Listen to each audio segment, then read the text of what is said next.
Hello everyone, I am finally installing that Scarebird disc brake conversion, and this is going to be my how-to video. I've never done one before, so let's see how it goes. I have already done the other side, mainly just to get a feel of how everything goes together and to see if there was any problems, and there actually was. But here's this side already done. It is beautiful. I still haven't gotten the coating off the rotor because I'm not actually ready. It's not actually going to be ready to drive when that other side's finished, because I still need to get my proper brake hoses. This is all the drum stuff that I haven't actually taken off yet. The hose is still there mainly to keep the brake system closed. But there's that. I did have to shave a little bit off the corners of these calipers because they were hitting the wheel just barely. But I ground those down enough where it's not hitting, so I don't have to worry about it. This is where it was hitting right there. That ring all the way around. Now with this kit, 14-inch wheels are not compatible. 15-inch wheels, apparently some 15-inch wheels are 100% compatible, possibly aftermarket. But like I said, with the calipers I went with, I did have to shave those corners a little bit so it wasn't hitting the wheel. But I have eliminated any more issues, and this side, the passenger side up here, is now perfect. Get y'all one more look, and let's go to the other side. Alright, here we go. Now the instructions say this kit fits 57 through 61, 65 through 72 C body, and 62 through 72 B and E bodies. And of course, if you're into Mopars like I am, you know this is a 68 B body. Now the instructions say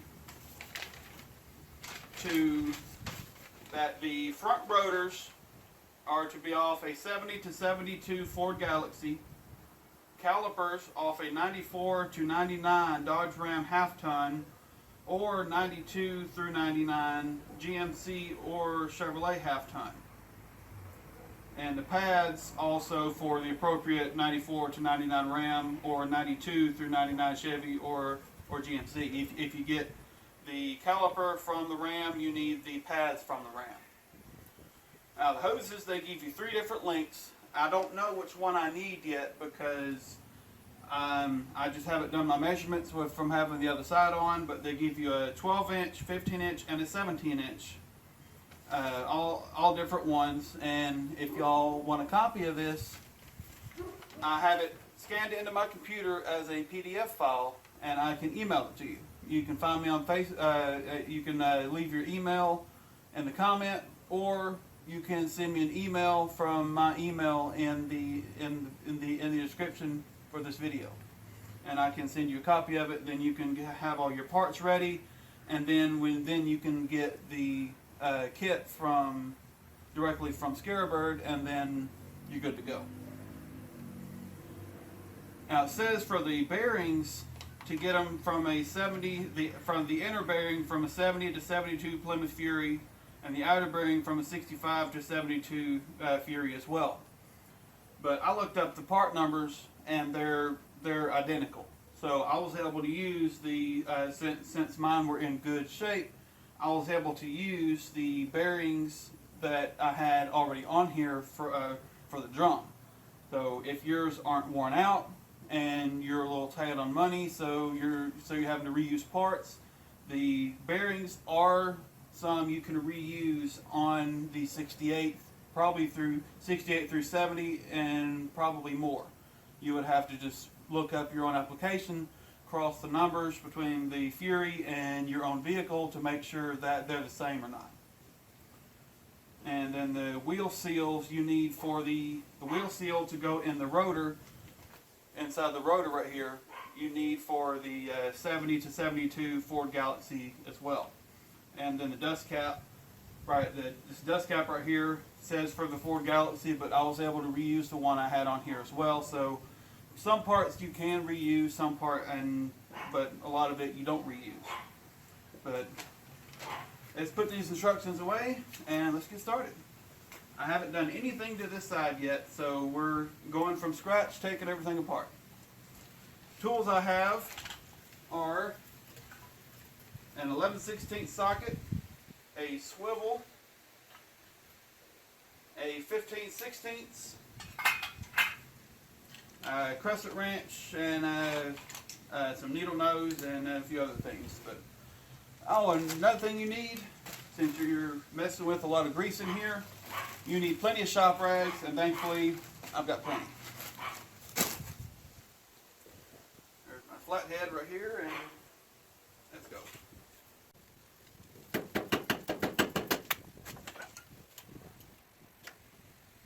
Get the card pin out. And Scarebird does actually send you a new carder pin to go in, so if yours is just too bent up, or you just don't feel like reusing a bent up one, Scarebird does provide you a new one.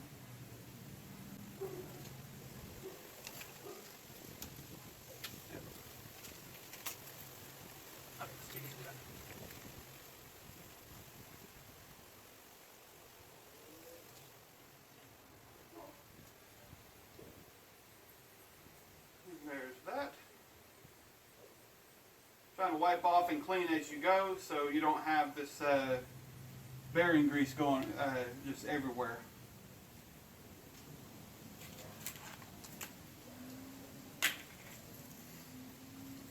Alright, there's the front bearing.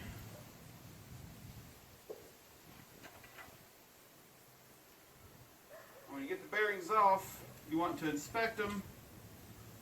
Make sure they're not too loose. Make sure they're all intact. Might actually feel good. Wiping off some of the old grease.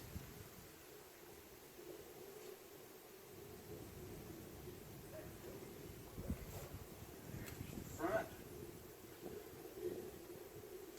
And a little trick. I get this nut off here.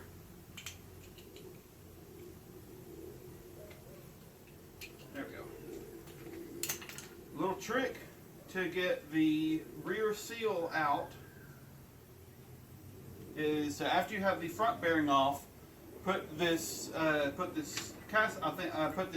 nut back on.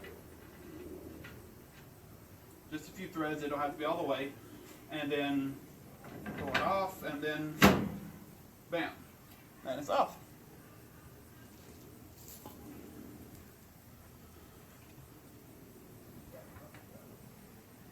Rear bearing. You don't need this seal anymore.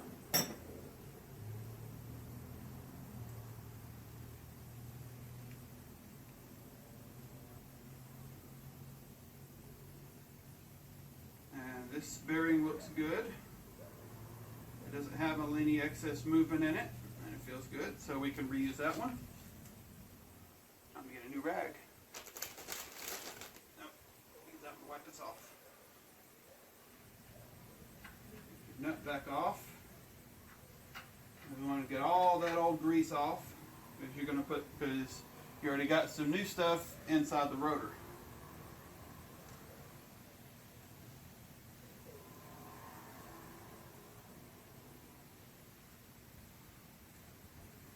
There we go.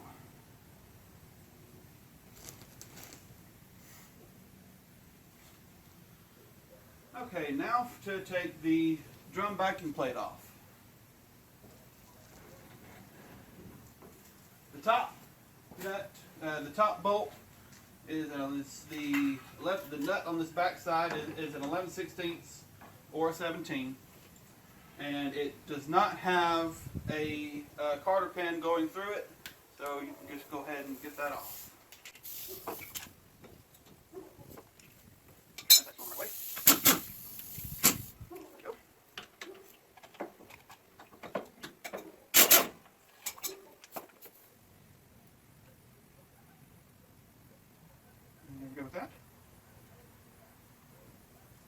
before I go any further, I need to take something else loose. Doing this conversion is basically changing a lower ball joint.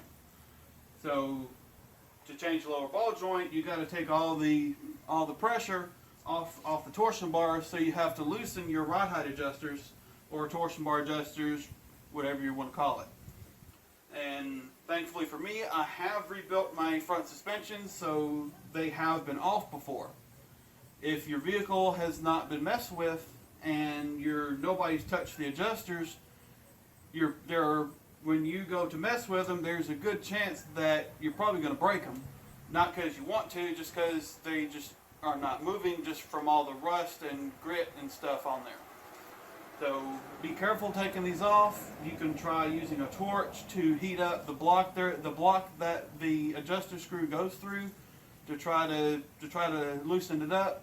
Or you try penetrating oil, but chances are it's probably going to break on you. But let's go ahead and get mine. And before you take it off, you want to check how far it's screwed in. And I already checked mine. Mine was,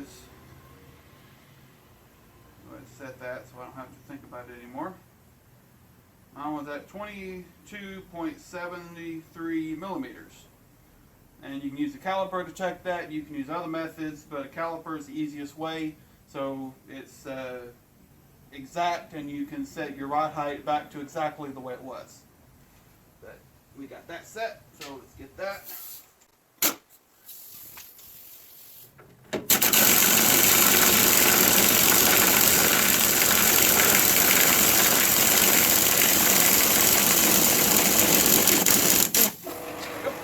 That's loose. Now we can go for the bottom one.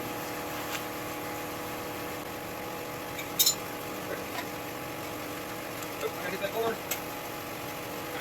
Hard bit out. Fine. That one I get it.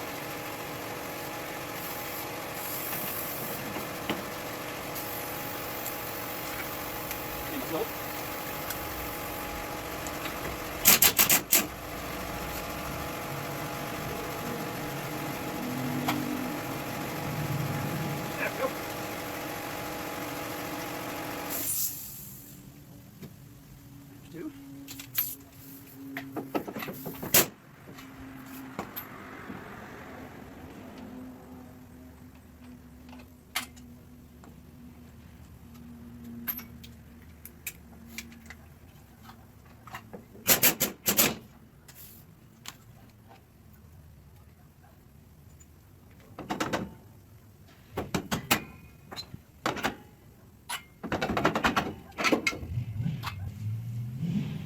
And there we go.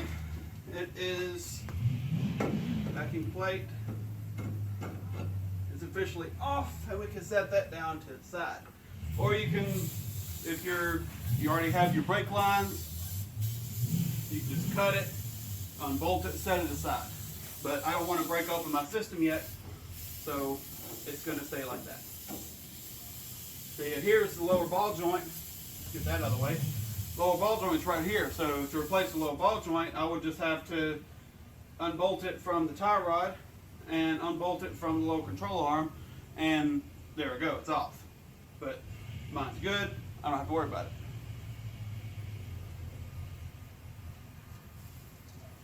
it. Now, you do want to wipe off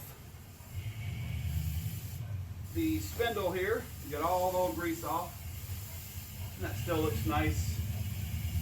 From when I did the rebuild on my front end, it's still nice and painted, but the spindle's cleaned off.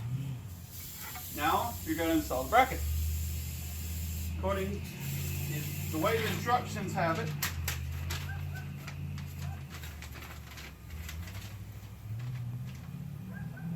place adapter plate on spindle with caliper opening to the rear with welded inserts facing inwards.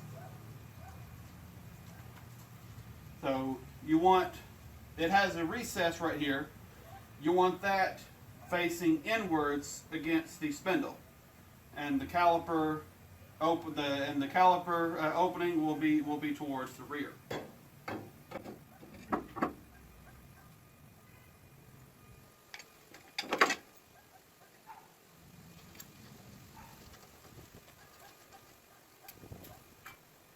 Bottom bolt in, you gotta go through the spindle and the lower bolt in. There we go. I'll get this side tightened up.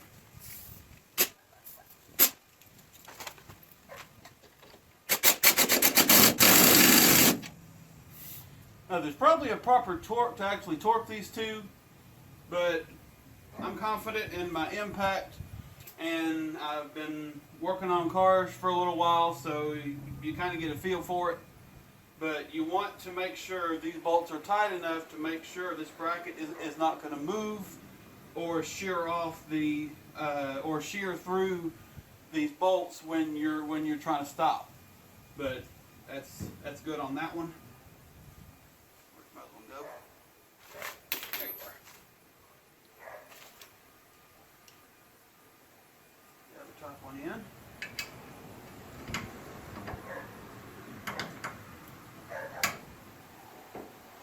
Might have to loosen that back up. Trying to get ahead of myself. Gotta make sure they're all started first. There we go. Screw that. Now we tighten it up.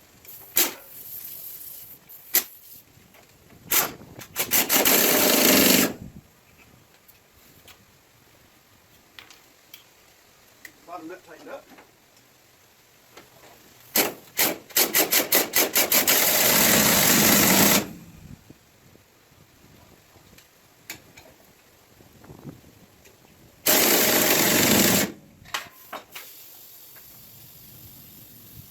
Get my card pin back in.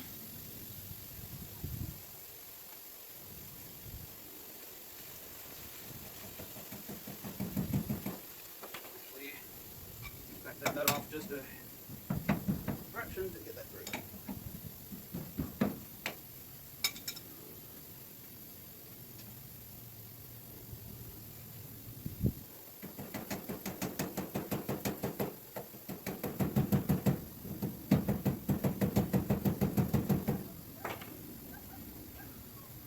Want to cooperate with me.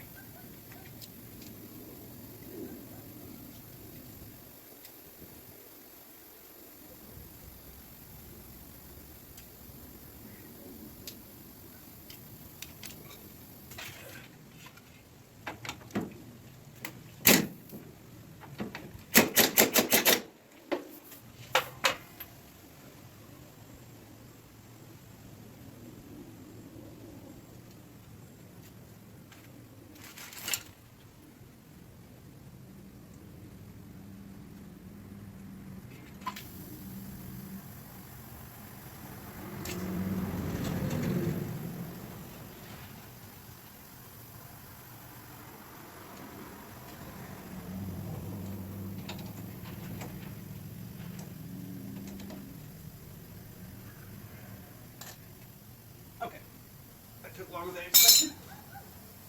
Go to this side. Now you could just go in the car and turn the wheel, but I don't feel like getting up, so let's do it.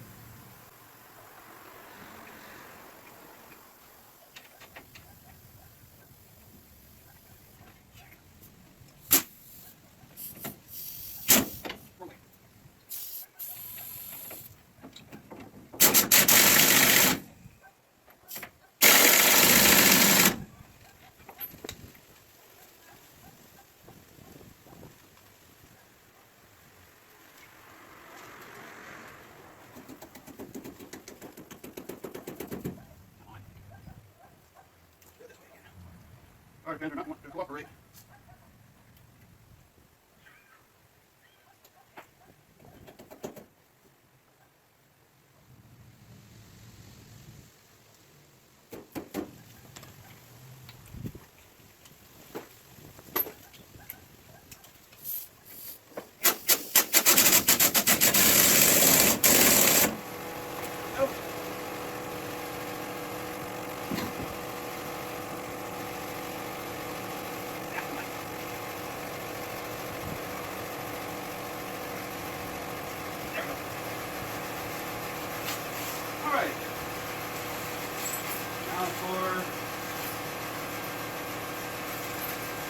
Now for my application,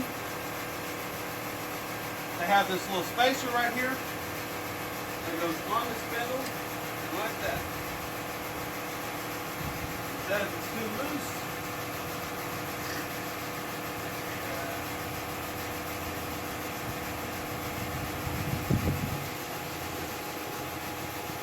I'm just realizing I had the other side on backwards. I'm going to have to take the other side off and do that. That might be that little bit of, that might have been why the rotor was touching the wheel. But that's why you do these things, you live, you learn. But that's on there. Now the instructions say,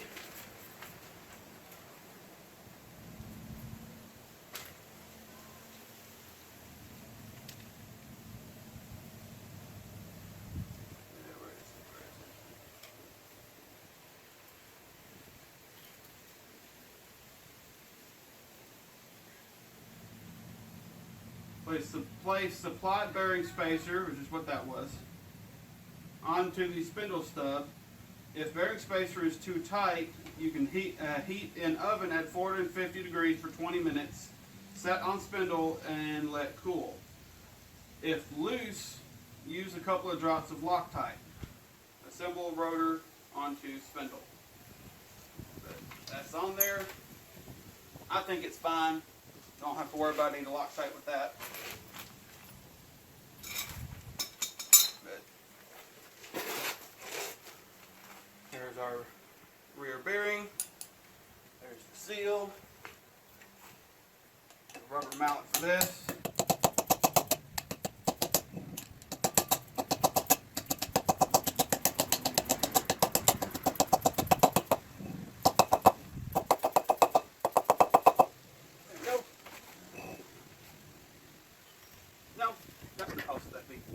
The other side is on backwards, that big stuff here comes that off. A little bit more grease in there.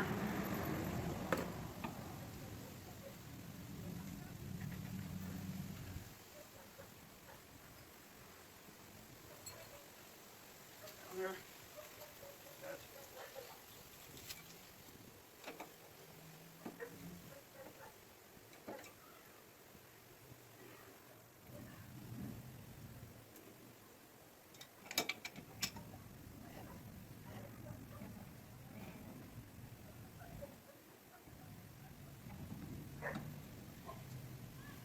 Go.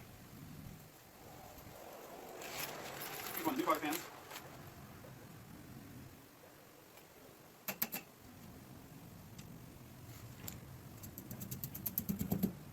There's that. And now for the caliper.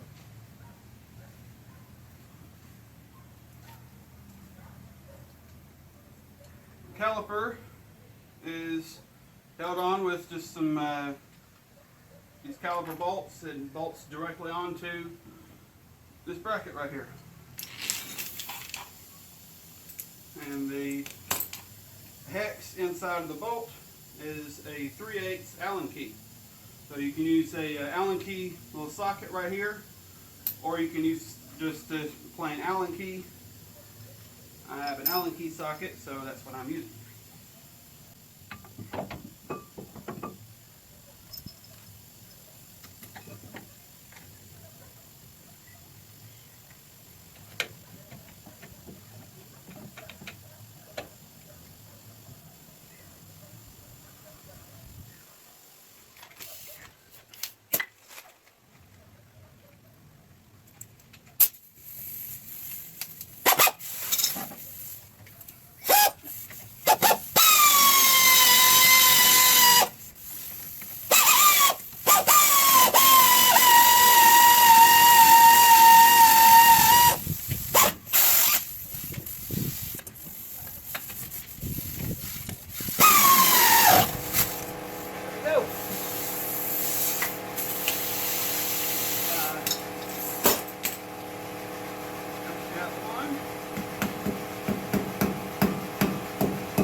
disc brakes installed.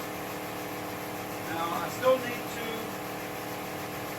get appropriate brake hoses, and this kit, the video I uploaded, I believe was back in January, comes with banjo bolts right here. And if you didn't know what a banjo bolt is, the banjo bolt is for a brake system and has a hole running down the center and another hole towards the top so you can bolt on a brake line. But there's my banjo bolts right here to go into the caliper. If you do brake line clips to go on the frame, I will actually be using those. And they even give you little Scarebird stickers that you can put in your back window.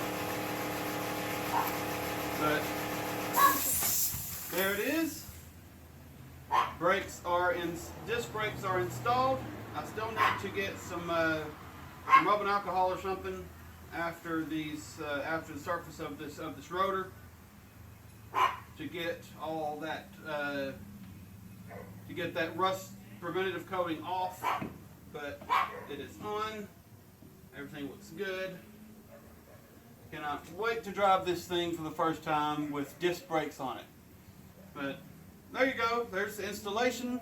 Doesn't take any time at all. Doing both sides back to back could probably take you probably an hour, if that. And then if your car is lucky enough to have could have come with disc brakes, all you have to do is order a disc drum master cylinder and then install an adjustable proportioning valve. Instructions right here, and then you're good to go. You just got to bleed. You just got to bleed the system. It's sometimes they will gravity bleed. That's what the instructions actually prefer, is gravity bleed first and then doing other stuff. But I haven't had very good luck with gravity bleed a lot of times. So if you have an extra set of hands, somebody that can help you, they can sit in the car, and while you're out here loosening the bleeder, getting all the air out of the system. But there it is. This side is complete. I realized while I was putting this together that I have that spacer on backwards, so I'm gonna have to take that other side off and turn it back around. But it is done. I am happy. And there we go. I'll see y'all next time.